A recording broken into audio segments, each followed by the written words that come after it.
నమస్కారం SRK news కి స్వాగతం. ఈనాటి వార్తా విశేషాలు.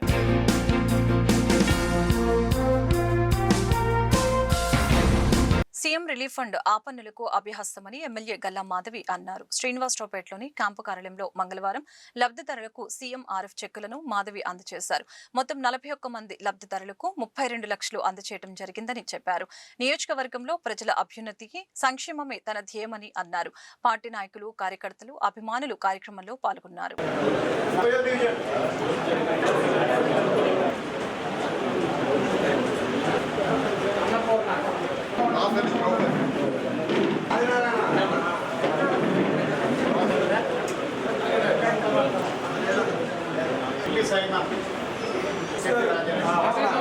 ఇవాళ ముఖ్యమంత్రి సహాయ నిధి చెక్కులు పంపిణీ కార్యక్రమం చేపట్టడం జరిగింది. దాదాపుగా ఈరోజు 41 చెక్కులు మొత్తంగా 37 లక్షల రూపాయల మొత్తంతో ఇవాళ అందరికీ చెక్కులు పంపిణీ చేయడం జరుగుతుంది. ఈరోజు నియోజకవర్గం స్థాయిలో తీసుకుంటే ప్రతి 15 రోజులకు ఒకసారి దాదాపుగా 40 మంది లబ్ధిదారులకి ఈ యొక్క చెక్కులు పంపిణీ మేము చేసుకుంటూ ఉన్నాము. ఎక్కడ నలుమూల నుంచి మా నియోజకవర్గంలో నుంచి ఎక్కడ అవసరం ఉంది అని అంటే ఏ హాస్పిటల్లో వాళ్ళు చికిత్స చేసుకొని వచ్చినప్పటికీ కూడా వాళ్ళకి ఆ సహాయ చెక్కుల్ని అందించడం కోసం మేము సీఎంఆర్ఎఫ్ రాసినప్పుడు వాళ్ళకి మళ్ళీ ఆ మొత్తం మనకి సీఎం సహాయ నిధి దగ్గర నుంచి వస్తున్నప్పుడు చాలా సంతోషం వ్యక్తం చేస్తున్నారు. నిజంగా ఆ పన్నులకి అభయహస్తంలాగా ఈరోజు చంద్రబాబు నాయుడు గారి పరిపాలన, అదేవిధంగా ఈ సీఎంఆర్ఎఫ్ చెక్స్ ఉన్నాయి అని చెప్పి కూడా వాళ్ళు ఎంతో హర్షం వ్యక్తం చేయడం జరుగుతుంది. దాదాపుగా 30 నుంచి 40% దాకా కూడా వాళ్ళు ఖర్చు పెట్టిన దాంట్లో రావడం అనేది చాలా గొప్ప విషయంగా కూడా భావిస్తూ ఉన్నారు. ఏ డబ్బులు రాకుండా, ఏ సహాయం అందకుండా వాళ్ళు ఖర్చు చేసుకొని వైద్యానికి పెట్టిన డబ్బులు ఈరోజు ఎంతో కొంత వాళ్ళకి తిరిగి రావడం అనేది చాలా గొప్ప విషయం. నిజంగా ఈ సందర్భంగా అందరి లబ్ధిదారుల తరపు నుంచి కూడా చంద్రబాబు నాయుడు గారికి ధన్యవాదాలు చెప్పుకునే ప్రయత్నం అందరం చేస్తున్నందుకు చాలా సంతోషంగా ఉంది. ఈ ఒక మంచి కార్యక్రమం మా ద్వారా కూడా జరగడం మేము కూడా చాలా ఆనందం వ్యక్తం చేస్తున్నాం. గ్రామీణ ప్రాంతంలో పేదలకు 3 సెంట్లు, పట్టణ ప్రాంతాల వారికి 2 సెంట్ల స్థలాన్ని ఇవ్వాలని డిమాండ్ చేస్తూ మంగళవారం నగరపాలక సంస్థ వద్ద సిపిఐ నిరసన ప్రదర్శన చేపట్టింది. ఇందులో భాగంగా సిపిఐ నాయకులు ముప్పాల నాగేశ్వరరావు మాట్లాడుతూ ఎన్నికల హామీలకు అనుగుణంగా పేదలకు న్యాయం చేయాలని కోరారు. ఇళ్ల స్థలాలు ఇచ్చేంత వరకు తమ పోరాటం ఆగదని స్పష్టం చేశారు. పార్టీ జిల్లా కార్యదర్శి కోట మల్యాద్రి, నగర కార్యదర్శి ఆకిటి అరుణ్, బలి, జంగాల చైతన్య, యశ్వంత్ తదితరులు పాల్గొన్నారు.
గుంటూరు నగరపాలక కమిషనర్ ఈ నగరంలో ఎంతమంది నిరుపేదలు ఇళ్ల స్థలాల కోసం ఉన్నారో లెక్క తేల్చి బహిరంగంగా వెల్లడించాలని వారికి నగరంలో ఏ ప్రాంతంలో 2 సెంట్ల చొప్పున స్థలాలు కొని ఇవ్వటానికి ప్రణాళిక రచించారో తెలియజేయమని సిపిఐ పార్టీగా కోరుతున్నాం. రాష్ట్ర ప్రభుత్వం ఎన్నికల్లో చేసిన ఈ వాగ్దానాన్ని అమలు జరపడానికి ఈ పార్టీకి రాష్ట్ర వ్యాప్తంగా అర్బన్ ప్రాంతంలో ఎంతమంది లబ్ధిదారులు తేలారో, గ్రామీణ ప్రాంతంలో ఎంతమంది లబ్ధిదారులు తేలారో వైట్ పేపర్ని విడుదల చేయమని చెప్పి ఈ ఇళ్ల నిర్మాణ శాఖ మార్చుల్ని కోరుతూ ఉన్నాం. అలాగే రాష్ట్ర ప్రభుత్వం ఆకాశానికి నిచ్చెనలు వేస్తుంది, మాకేం అభ్యంతరం లేదు. కానీ భూమి మీద పేదలు ఎవరైతే మీకు ఓటర్లుగా ఉండి తిరిగి మీరు అధికారంలోకి రావడానికి తోడ్పడ్డారో ఆ రైతుల్ని, ఆ రాజధాని భూములు ఇచ్చిన వాళ్ళని, పేదలు మిమ్మల్ని నమ్మి ఓట్లేసి గెలిపించిన వారి సమస్యలు ప్రధానంగా పరిష్కరించడంలో ముఖ్యమంత్రి, ఉప ముఖ్యమంత్రి ఉండాలని కోరుతూ ఆంధ్రప్రదేశ్లో చివరి వ్యక్తికి కూడా ఇంటి స్థలం వచ్చి ఇంటి నిర్మాణం జరిగేరాక సిపిఐ పార్టీ ఈ పోరాటాన్ని కొనసాగిస్తుంది. ఇది ఈరోజు మున్సిపల్ ఆఫీసు ముట్టడితో ముగించేది కాదు. అవసరమైతే సంవత్సర కాలం వేచి చూసి చలో అసెంబ్లీకి కూడా పిలిపిస్తామని ఈ సందర్భంగా ప్రభుత్వాన్ని హెచ్చరిస్తుంది. భారత కమ్యూనిస్ట్ పార్టీ రాష్ట్ర సమితి ఆధ్వర్యంలో ఈరోజు రాష్ట్ర వ్యాప్తంగా కూడా ఏదైతే కూటమి ప్రభుత్వం ఎన్నికల ముందు ఇచ్చిన హామీల్ని నిలబెట్టుకోవాలని, మరి పేదలకి పట్టణాల్లో 2 సెంట్లు, పల్లెల్లో 3 సెంట్లు ఇవ్వాలని డిమాండ్ చేస్తూ మరి నిరసన కార్యక్రమాలు నిర్వహిస్తూ ఉన్నాం. జిల్లా వ్యాప్తంగా ఎంఆర్ఓ కార్యాలయాల దగ్గర అన్ని నియోజకవర్గాలు జరుగుతూ ఉన్నాయి. దాంట్లో భాగంగా గుంటూరు నగరంలో మున్సిపల్ కార్యాలయం దగ్గర ఈ కార్యక్రమం నిర్వహిస్తూ ఉన్నాం. మరి గత ప్రభుత్వంలో మరి ఏదైతే జగన్మోహన్ రెడ్డి గారు సెంటు స్థలం పేరుతోటి 32 లక్షల మందికి మరి ఇవ్వటం, ఆ రోజునే సిపిఐగా సెంటు స్థలం చాలదు, పట్టణాల్లో 2 సెంట్లు, పల్లెల్లో 3 సెంట్లు ఇవ్వాలని కూడా కరోనా టైంలో, కరోనా కాలాన్ని కూడా లెక్క చేయకుండా సిపిఐ ఆందోళన నిర్వహించడం, అనంతరం ఎన్నికలు రావటం, ఎన్నికలకు సంబంధించి కూటమి ప్రభుత్వం సెంటు చాలదు 2 సెంట్లు ఇస్తామని చెప్పి హామీ ఇవ్వటం, ఎన్నికల్లో గెలిచిన తర్వాత ఆ హామీని మర్చిపోయినట్టు కనబడుతూ ఉంది. 2వ సంవత్సరం మరి పూర్తిగా వచ్చినప్పటికీ మరి ఇప్పటికి కూడా చర్యలు తీసుకోలేని పరిస్థితులు సిపిఐగా మరి పట్టణాల్లో 2 సెంట్లు ఇవ్వాలని, నిర్మాణానికి మీరు చెప్పిన 4 లక్షలు సరిపోదని 5 లక్షలు ఇవ్వాలని డిమాండ్ చేస్తూ ఇప్పటికే ఈ పట్టణంలో మరి అనేక డివిజన్లకు సంబంధించి కూడా సచివాలయాల్లో కూడా మరి అర్హులైన పేదలతోటి అప్లికేషన్ పెట్టించాం. ఆ అప్లికేషన్ అన్నీ కూడా మరి ఇప్పటికీ పరిశీలన జరగలేదు. వెంటనే అప్లికేషన్ అన్నీ కూడా పరిశీలించాలని, పరిశీలించి అర్హులైన వాళ్ళందరూ కూడా 2 సెంట్లు పట్టణంలో మరి నిర్మాణానికి 5 లక్షలు ఆర్థిక సాయం చేసి ఇల్లు కట్టించాలని సిపిఐగా డిమాండ్ చేస్తాం.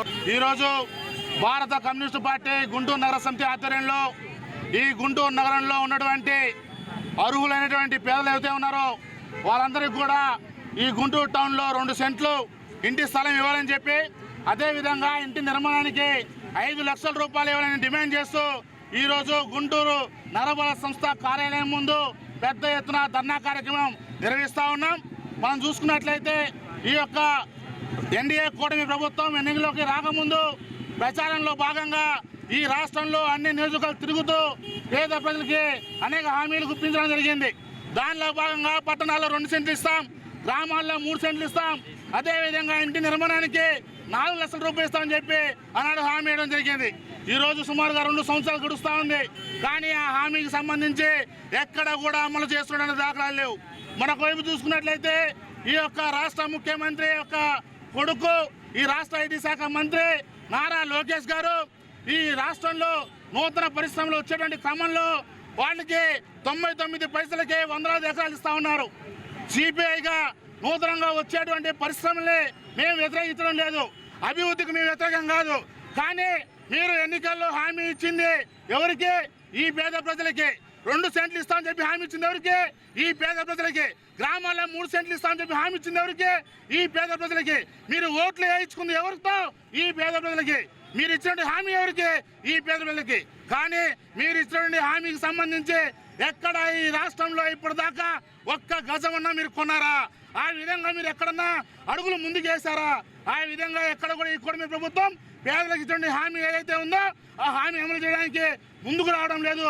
దానికోసమే సిపిఐగా ఈరోజు రాష్ట్ర వ్యాప్తంగా పెద్ద ఎత్తున పేదల్ని సమీకరించి ఆందోళన చేస్తా ఉన్నాం. రాబోయే రోజుల్లో ఈ కూటమి ప్రభుత్వం ఇచ్చినటువంటి వాగ్దానం ఏదైతే ఉందో దాన్ని అమలు చేయకపోతే పేదల్ని సమీకరించి భూపోరాటాలకి సిపిఐగా సిద్ధమవుతా ఉన్నాం. కలెక్టర్ తమీం అన్సారియా బదిలీపై ఊహాగానాలు ఊపందుకుంటున్నాయి. సమర్థవంతంగా విధులు నిర్వహించే అధికారులను బదిలీ చేయడం సరైన పద్ధతి కాదని జిల్లా ప్రజలు అభిప్రాయపడుతున్నారు. ప్రజల అభివృద్ధి సంక్షేమం కోసం విశేషమైన కృషి చేస్తున్న కలెక్టర్ తమీం అన్సారియాను జీవో ప్రకారం 3 ఏళ్ల పాటు ఇక్కడే కొనసాగించాలని డిమాండ్ చేశారు. ఈ మేరకు ఎస్సీ, ఎస్టీ, మైనార్టీ సంఘాల ఆధ్వర్యంలో నిరసన చేపట్టారు. కలెక్టర్ బదిలీ అవుతున్నారని ప్రచారం జరుగుతున్న నేపథ్యంలో ప్రజా సంఘాల నాయకులు మంగళవారం కలెక్టరేట్ వద్ద ధర్నా నిర్వహించి నిరసన వ్యక్తం చేశారు. కార్యక్రమంలో భగత్ సింగ్, నీలాంబరం, జూపూడి శ్రీనివాసరావు తదితరులు పాల్గొన్నారు.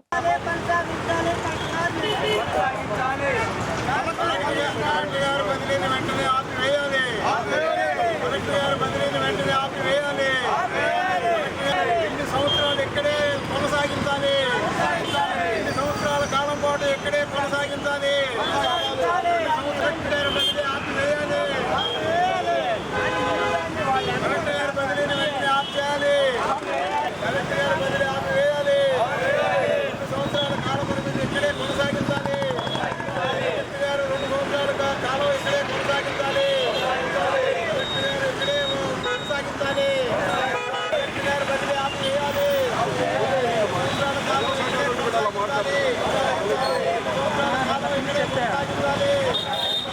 అన్సారియా గారి ఆకస్మిక బదిలీని ప్రభుత్వం వెంటనే నిలిపివేయాలి.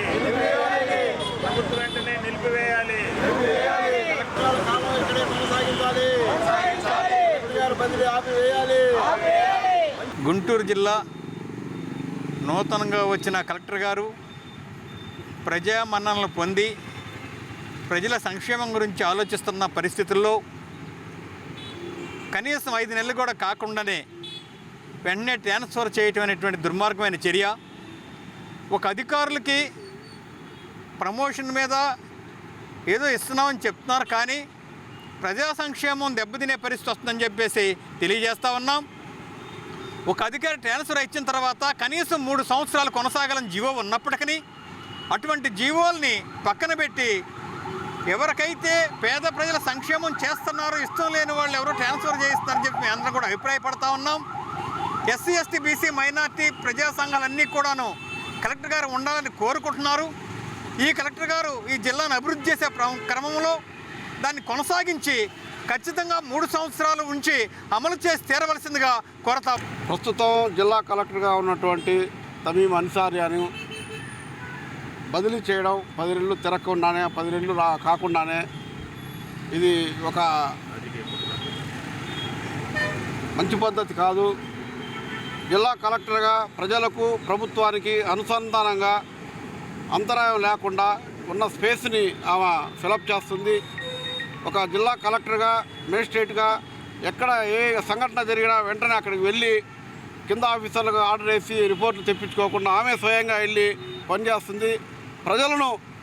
ప్రజా సమస్యలను ఎక్కువగా అడ్రస్ చేసి ప్రజలను ఎక్కువగా కలవడం, ప్రజల్లో గవర్నమెంట్కి ప్రజల్లో మంచి పేరు తీసుకురావడం కూడా పాపం అయిపోయింది. 10 నెలలు తిరగకుండానే సమర్థవంతమైనటువంటి జిల్లా కలెక్టర్ని బదిలీ చేయడాన్ని ప్రజా సంఘాలుగా మేము వ్యతిరేకిస్తున్నాం. మరి గుంటూరు కలెక్టర్ గారిని మరి కొద్ది రోజులు అయింది వచ్చి వెంటనే ట్రాన్స్ఫర్ చేయడం అనేది చాలా అన్యాయం విషయం. మరి జీవో ప్రకారం 3 సంవత్సరాలు ఉండాలి ఎక్కడైనా అధికారులు. ఇక్కడ అర్థం చేసుకోవడానికి 4-5 నెలలు పట్టింది. ఈ 4-5 నెలల్లో వెంటనే ట్రాన్స్ఫర్ చేయడం అనేది చాలా మేమందరం కూడా ప్రజా సంఘాలు అందరం కూడా ఖండిస్తున్నాం. మరి వెంటనే ఈ విషయంలో రాష్ట్ర ముఖ్యమంత్రి గారు వెంటనే చర్య తీసుకొని మరి 3 సంవత్సరాలు ఉండేటట్టుగా ఎందుకంటే రాక ఒక మైనార్టీ మహిళ మరి జిల్లా కలెక్టర్గా రావటం మా అందరికి కూడా సంతోషంగా ఉంది. ఆమె మంచి పరిపాలనా దక్షురాలు.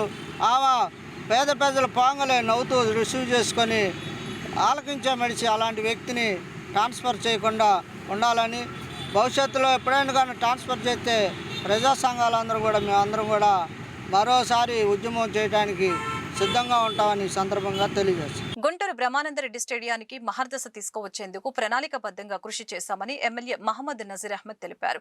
కేంద్ర మంత్రి పెమ్మసాని చంద్రశేఖర్ సహకారంతో స్టేడియం అభివృద్ధి కోసం 170 కోట్లతో డిపిఆర్ సిద్ధం చేశామని చెప్పారు. మంగళవారం స్టేడియంలో నజీర్ పర్యటించారు. ఇందులో భాగంగా నజీర్ మాట్లాడుతూ ఖేల్ ఇండియా కార్యక్రమంలో భాగంగా 14 కోట్ల రూపాయల నిధులు మంజూరు కావడంతో నూతన భవన నిర్మాణానికి ఈ నెల 26న పెమ్మసాని చంద్రశేఖర్ చేతుల మీదుగా శంకుస్థాపన చేయబోతున్నామని చెప్పారు. నూతన భవన సముదాయంలో 19 రకాల క్రీడల నిర్వహణకు అవకాశం ఉంటుందని ప్రకటించారు.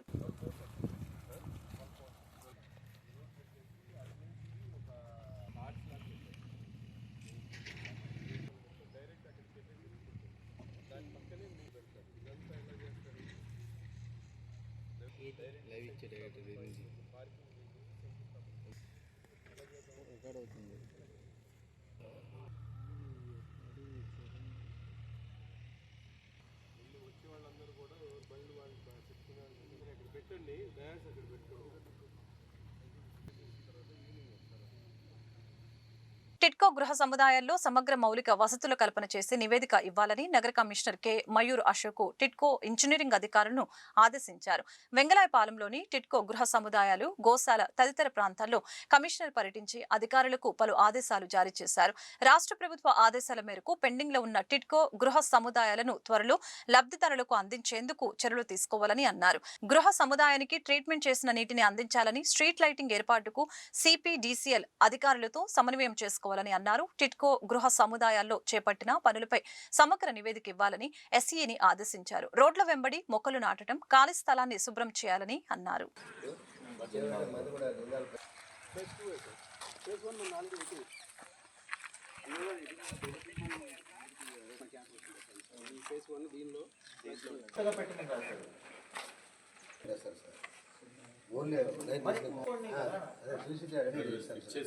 వెంగళాయపాలెం కూడా ట్యాపింగ్ ఉంది, ఉందా లేదా?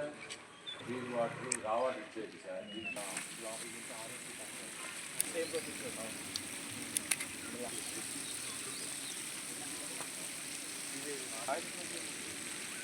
లోపల లాటరీ కార్యంగా ఉన్నాయి సార్. బాగా अभी ऑफिस में भाई आपके नहीं ये आपने सब किया, आप ये पूरा ఈ వార్తలు ఇంతటితో సమాప్తం. మరొక బులెటిన్ మళ్ళీ కలుద్దాం. నమస్కారం.